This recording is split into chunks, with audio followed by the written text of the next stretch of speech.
What's going on, everybody, and thanks for clicking on the video. Quickly, before we get into whatever player you clicked on, these are going to be quick 2 to 3 minute breakdowns on whatever player you need for fantasy football. So if you're late into your research and you don't have a million hours to spend, this is the video for you. So stay tuned, click the playlist below for other players' breakdowns. Thanks for watching, enjoy the video.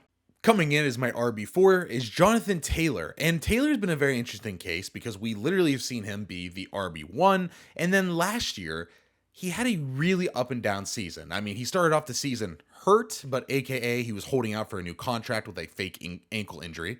Can't convince me otherwise. And then when he came back for the first 2 games, Zach Moss was on a tear, and they really didn't go to Jonathan Taylor. I mean, I'm looking at it now, and in those games, he only played 15 and then 42% of the snaps. But then after that, they finally gave the show back to Jonathan Taylor. And if you averaged out the rest of the season, what he did over 17 games, he would have finished with, it's crazy, 330 touches for 1,500 yards and 15 touchdowns. And then another 30 catches through the air, 200 yards and 2 touchdowns. So you would have got a 1,700 yard player with 15 to 17 touchdowns.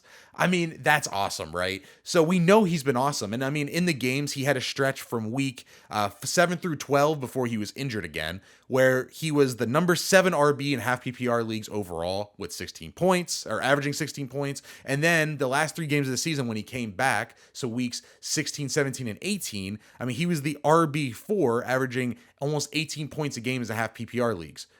I mean, the kid's awesome, right? And we know Jonathan Taylor should get the lion's share of those carries in that backfield. They haven't really replaced the Zach Moss role with anyone significant.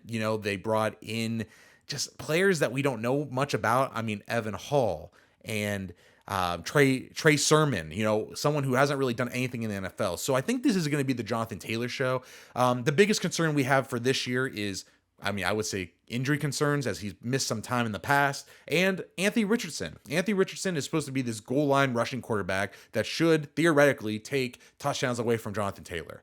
I think Jonathan Taylor is just too good of a player to really lose out on that many touchdowns. We have no idea. Maybe last year the Colts saw Anthony Richardson get hurt in 3 games and wants to go, you know what? Maybe we don't, let our quarterback take all these goal line rushes, and then everything is just Jonathan Taylor in the red zone. We have no idea. But even if the touchdowns aren't there, I think you're getting a pretty safe player in Taylor who should finish the season, if healthy, with 1,200 plus rushing yards and another couple hundred through the air. The kid's good, and he should be getting all the touches in that backfield. Of course, there should be someone else, but I would be shocked if he doesn't play 80% of the snaps for running backs this year. So for me, Jonathan Taylor is another one of those. If you want someone who you think is just going to get all the touches in their backfield and you really want a volume play, it's Jonathan Taylor. I would be a little concerned with the injury risk, but for me, he's my RB4 and he's a first round pick. So I'm not hating on him. I would take Jonathan Taylor at the end of my first round easily. I'd be thrilled if he was my RB1 this year.